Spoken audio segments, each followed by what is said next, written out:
Hello everyone, आप सबका बहुत बहुत स्वागत है आपके अपने चैनल करिश्मा एकेडमी पर। वीडियो शुरू करने से पहले जिन्होंने मेरे चैनल को सब्सक्राइब नहीं किया है वो सब्सक्राइब कर ले और ज्यादा से ज्यादा शेयर किया करें, ठीक है। और आज हम स्टार्ट करने वाले हैं नया चैप्टर, इश्यू ऑफ डिबेंचर्स, ठीक है। इश्यू ऑफ डिबेंचर्स, इको का मोस्टली सिलेबस कंप्लीट हो गया, एक आधा चैप्टर रहता है, बस एक रहता है शायद, एक पता नहीं दो बस। इश्यू ऑफ डिबेंचर स्टार्ट कर रहे हैं हम। देखो डिबेंचर्स जैसे आपने शेयर किया ना, शेयर किया हुआ इश्यू ऑफ शेयर्स, वैसे ही इश्यू ऑफ डिबेंचर्स है, ठीक है। देखो कोई भी कंपनी है, ठीक है, कोई कंपनी है मान लो, ठीक। अगर कंपनी को पैसा चाहिए और पैसा चाहिए तो वो कहां से लेते हैं? दो तरह से, मतलब या तो वो लोन ले लेते हैं, ठीक है, या वो क्या करते हैं शेयर इशू कर देते हैं, या वो क्या करते हैं डिबेंचर इशू कर लेते हैं, ठीक है। कंपनीज क्या करती है, शेयर इशू कर देती है या डिबेंचर इशू करती है या लोन वगैरह ले लेती है, ठीक है। तो डिबेंचर क्या होता है? डिबेंचर एक रिटन डॉक्यूमेंट होते हैं। क्या है? रिटन डॉक्यूमेंट होते हैं, जिसमें जो क्या होते हैं, एक तरह से एविडेंस होते हैं। किसका? लोन का, कि कंपनी ने क्या लिया है, लोन लिया है, ठीक है। एविडेंस होता है एक तरह से, डेट लिए, मतलब डेट का एक क्या होता है, एविडेंस होता है, रिटर्न में होता है। और ये उसके अंदर लिखा रहता है कि इतने के, मतलब वो है, इतना अमाउंट था, इतने के वो डिबेंचर होल्ड बनते हैं, मतलब इस टाइप से वो दिया रहता है। और कब पेमेंट करनी है उनकी, कितनी रेट ऑफ इंटरेस्ट है, वो सब लिखा रहता है इसके अंदर, ठीक है। देखो डिबेंचर्स आर रिटर्न डॉक्यूमेंट। क्या है ये? सबसे पहले तो रिटर्न होते हैं, इशूड बाय द कंपनी। जो कौन इशू करती है? कंपनी इशू करती है। Stating that acknowledgement of debt, जो क्या है, मतलब कि एक एविडेंस है। किसका? डेट का, यानी उधार लिए हुए का क्या है, एक तरह से एविडेंस होता है, ठीक है। सिंपल, बस इसका मीनिंग पता होना चाहिए। क्या है ये? रिटर्न डॉक्यूमेंट है। कौन इशू करता है? कंपनी इशू करती है। और क्या है ये? एज अ एविडेंस है या एक्नॉलेजमेंट ऑफ डेट, ठीक है। अब देखो फीचर्स निकालते हैं, फीचर्स भी इसी के अंदर से निकलेंगे। सबसे पहले तो क्या होगा ये? It is a return document. सबसे पहले क्या है ये? रिटर्न डॉक्यूमेंट है, ठीक है। It is an acknowledgement of debt by the company, यानी क्या है ये? आप ऐसे कह सकते हो, एविडेंस है। किसका? डेट का, बाय द कंपनी, ठीक है। थर्ड है, it is an agreement between the company and debenture holders to fix the mode and period of repayment of principal and interest. क्या है ये? एक एग्रीमेंट है, मतलब दोनों के बीच में। किस किस के बीच में? कंपनी और डिबेंचर होल्डर, ठीक है। यानी कंपनी ने जिसको डिबेंचर इशू किए उस बंदे को बोलते हैं डिबेंचर होल्डर। मतलब डिबेंचर होल्डर्स कौन है? They are the person to whom debentures are issued by the company, ठीक है। इट मीन्स वो बंदा या पर्सन कह लो जिसको वो डिबेंचर इशू किया है, वो क्या है, उस बंदे को बोलते हैं डिबेंचर होल्डर, ठीक है। तो ये क्या है? एक एग्रीमेंट है। किसके बीच में? कंपनी और डिबेंचर होल्डर के बीच में। टू फिक्स द मोड, मतलब क्या रहता है इसमें? फिक्स्ड होता है, मतलब पहले ही फिक्स हो जाता है एग्रीमेंट के अंदर कि कैसे पेमेंट करनी है, और पीरियड कितना रहेगा, और उसका प्रिंसिपल कितना है, और इंटरेस्ट वगैरह सब रहता है उसके अंदर लिखा हुआ, ठीक है। और लास्ट है, it is treated as long term borrowings by company. Company के लिए क्या है ये? लॉन्ग टर्म बोरोइंग्स होती है। इसको शो भी कहां करते हैं? कंपनी के बैलेंस शीट में लॉन्ग टर्म बोरोइंग्स में करते हैं, नॉन करंट लायबिलिटी के अंदर, ठीक है, डिबेंचर्स को, ठीक है। ये था मीनिंग। क्या है? रिटर्न डॉक्यूमेंट है। किसका है? कौन करता है? By the company, issued by the company as a evidence of या as a acknowledgement of debt कह सकते हो, ठीक है।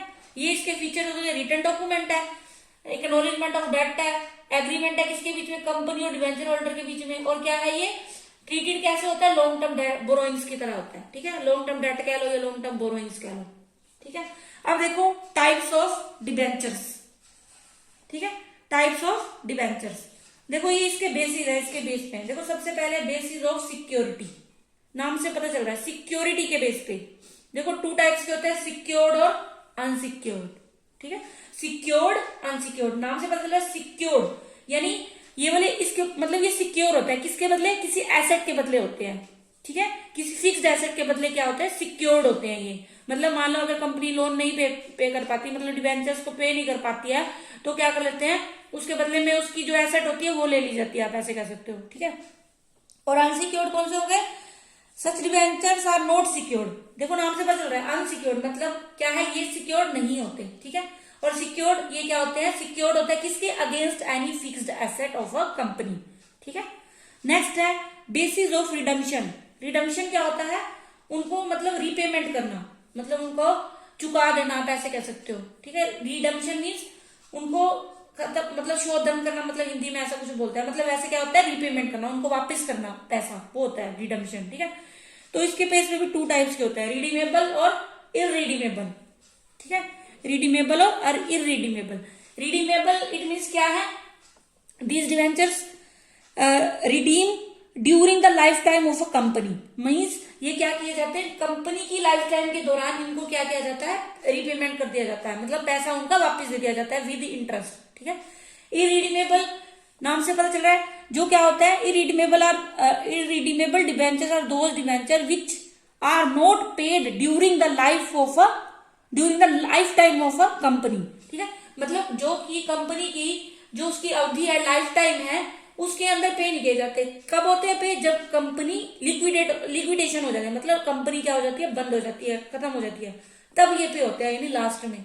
ठीक है, जैसे पार्टनरशिप है वो फर्म खत्म हो जाती है, उसके बाद जो भी होता है वो, जैसे वो बनाया था हमने रियलाइजेशन अकाउंट, वैसे ही इरिडीमेबल मतलब जो कंपनी बंद होगी तब इनको रीपेमेंट करते हैं, और रिडीमेबल ये कंपनी की जिंदगी, मतलब जितने टाइम तक कंपनी है उसी टाइम के दौरान इनको पेमेंट कर दी जाती है। ठीक है, नेक्स्ट है हमारे on the basis of record, registered और बियरर। देखो जो रजिस्टर्ड होते हैं, those debenture which are registered in the company's record, मतलब ये क्या होते हैं, रजिस्टर्ड होते हैं कंपनी के रिकॉर्ड में, किसके नाम पे, डिवेंचर होल्डर के नाम पे, जिस बंदे ने मतलब वो क्या है ना उस लिए है।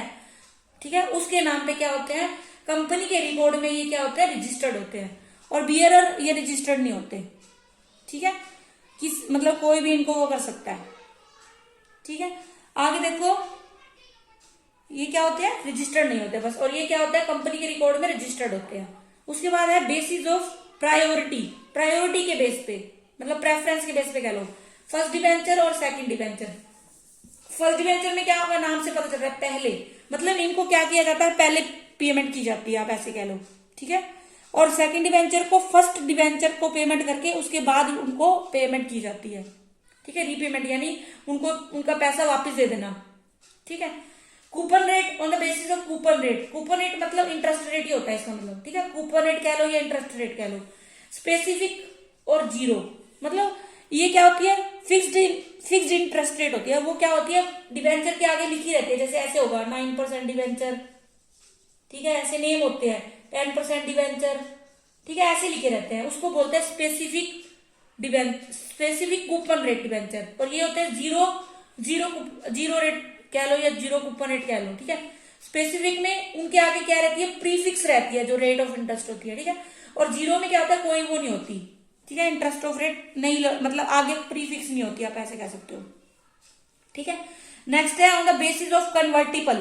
कन्वर्टिबल के आधार पे भी 2 होते हैं, कन्वर्टिबिलिटी कह लो चाहे, एक है कन्वर्टिबल और दूसरा है नॉन कन्वर्टिबल। ठीक है, कन्वर्टिबल देखो नाम से पता चल रहा है, जिनको क्या होता है, these debentures can be convert into the equity shares. ठीक है, इन डिवेंचर्स को किसके अंदर चेंज कर सकते हैं, इक्विटी शेयर में बदल सकते हैं। और नॉन कन्वर्टिबल यानी जिनको हम इक्विटी शेयर्स में चेंज नहीं कर सकते। ठीक है, ये थे टाइप्स ऑफ डिवेंचर। ठीक है, बेसिस ऑफ सिक्योरिटी, सिक्योर्ड और अनसिक्योर्ड, रिडम्पशन के बेस पे रिडीमेबल और इरिडीमेबल, और रिकॉर्ड के बेसिस पे रजिस्टर्ड और बियरर, प्रायोरिटी के बेसिस पे फर्स्ट और सेकंड, मतलब first debenture second debenture, coupon rate पे स्पेसिफिक कूपन रेट और जीरो कूपन रेट, और कन्वर्टिबिलिटी के बेस पे कन्वर्टिबल डिवेंचर और नॉन कन्वर्टिबल डिवेंचर। ठीक है, पूछ सकता है वो, इसलिए करवा दिया मैंने, और पता भी होना चाहिए आपको। ठीक है, अब देखो डिवेंचर होल्डर का मीनिंग देख लो एक बार।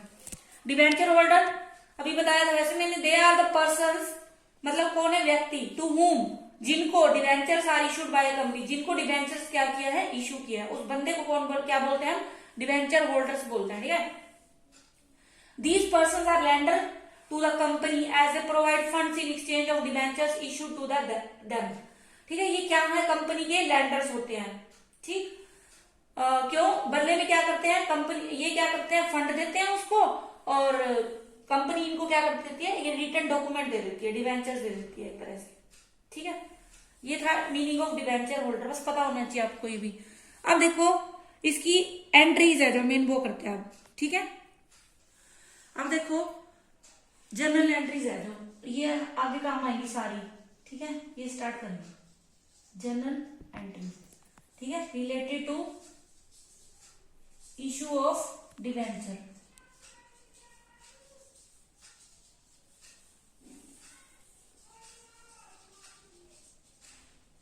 ठीक है, अब देखो जो एक कंपनी है वो 3 तरह से इशू कर सकती है, ठीक है, या तो क्या कैश के बदले में, ठीक है, या एनी अदर काइंड, ठीक है, या कैसे कर सकती है एज ए कोलेटरल कर सकती है। इसमें जो क्वेश्चन बनता है ना वो इससे ज्यादा बनता है क्वेश्चन, 3 या 4 नंबर का क्वेश्चन वो इसमें से बना के देते हैं, 3 का तो मान के चलो, 3 का मतलब इसमें से बना के देता है वो क्वेश्चन, ठीक है। ये आता है मेन, ये नहीं आता क्योंकि ये ना शेयर में आ गया, सारा सेम ही है सब, इसलिए मेन इसका जो इम्पोर्टेंट टॉपिक है ना ये आ जाता है। कोलेटरल वाला भी मतलब वैसे मेन ये आता है, ये सोच के चलना कि आप ये इसको इस पे ज्यादा जोर देना, ठीक है। अब देखो अगर वो कैश के बदले में है, मतलब एंट्रीज नॉर्मली रहेंगी यही की यही, एक बार वो बेसिक एंट्री है एक तरह से ऐसे कह लो, ठीक है। अब देखो सबसे पहली एंट्री होती है बैंक अकाउंट डेबिट, ये आपको आती है सारी एंट्री, आपने उसमें भी की है, टू डिबेंचर एप्लीकेशन अकाउंट, ठीक है। यहाँ पे परसेंटेज रहता है जितना भी होता है वो आपको क्वेश्चन के अंदर दिया होगा, मतलब 9% है, आपने नेम लिखना है उसका ही, ठीक है। यहाँ पे क्या लिखोगे, 4 लिख लो या बीइंग लिख लो, अमाउंट रिसीव्ड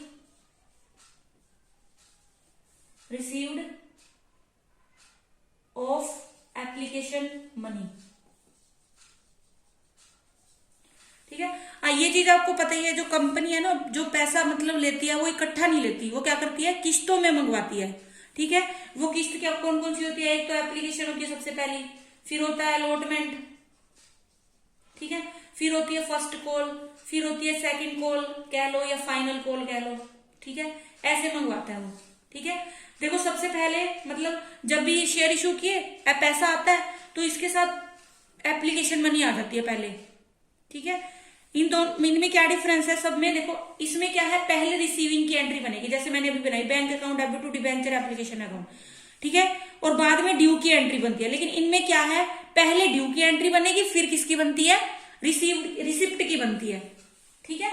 तो ये देखो फर्स्ट है वही हमारी जब अमाउंट रिसीव्ड हो गई एप्लीकेशन मनी की, ठीक है, एप्लीकेशन मनी रिसीव्ड हो गई bank account debit to debenture application account, ठीक है।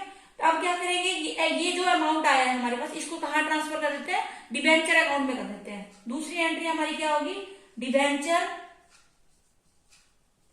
एप्लीकेशन, यहां परसेंटेज लगा रहेगा, application account debit to percentage debenture account, ठीक है। ये हो गई, यहां पे लिखोगे आप application money transferred to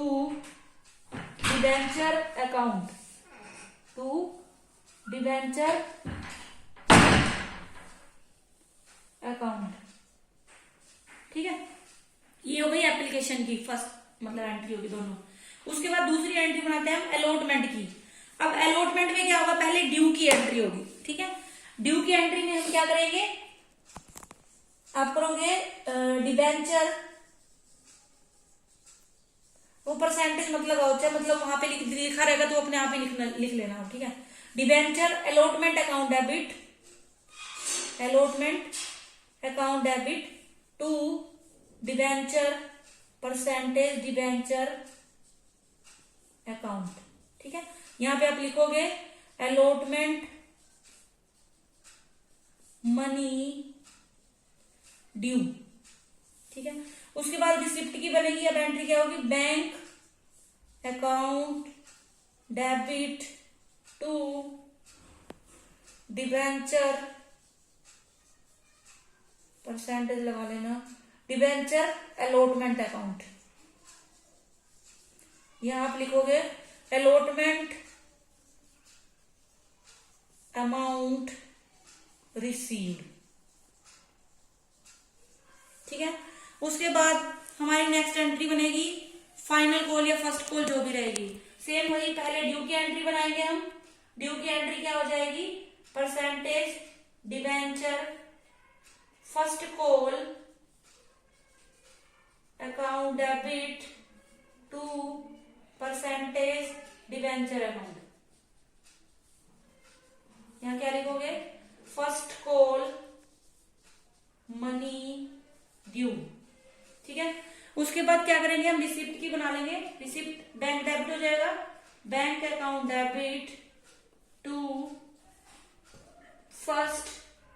percentage debenture first call account. ठीक है, ये बन जाएगी हमारी। आगे अगर मान लो सेकंड कॉल किया तो वो भी बन जाएगी। यहां पे आप लिखोगे फर्स्ट कॉल मनी रिसीव्ड। ठीक है, ये कॉमन जनरल एंट्रीज है, ये तो आपकी बनेगी। ठीक है, बैंक अकाउंट डेबिट फर्स्ट, आपने ये ध्यान रखना है जब एप्लीकेशन में पहले आपने रिसिप्ट की बनानी है, पहले मतलब अमाउंट रिसीव होगी, फिर ड्यू की बनानी है। और बाकियों में आपने क्या करना है, पहले ड्यू की और फिर रिसीव होने की अमाउंट। ठीक है, ये जनरल आपकी सारी जगह मतलब इस चैप्टर में यूज होगी, मतलब ऐसे कह लो आप। ठीक है, उसके बाद देखो जो कंपनी है ना वो 3 तरह से इश्यू कर सकती है। एट पार भी कर सकती है, एट डिस्काउंट भी कर सकती है। ठीक है, और एट प्रीमियम भी कर सकती है, एट प्रीमियम। ठीक है, एट पार में तो यही है सारी एंट्री, और डिस्काउंट में एक एंट्री चेंज हो जाएगी और प्रीमियम में भी एक एंट्री चेंज हो जाएगी, बाकी सारी वही एंट्रीज हैं। ठीक है, ये था हमारा आज का टॉपिक, बाकी हम आगे कल कंटिन्यू करेंगे। ठीक है, आई होप आपको अच्छे से समझ आया होगा। इन एंट्रीज को कर लेना अच्छे से, उसके बाद कल हम आगे करेंगे। ठीक है, थैंक्स फॉर वॉचिंग।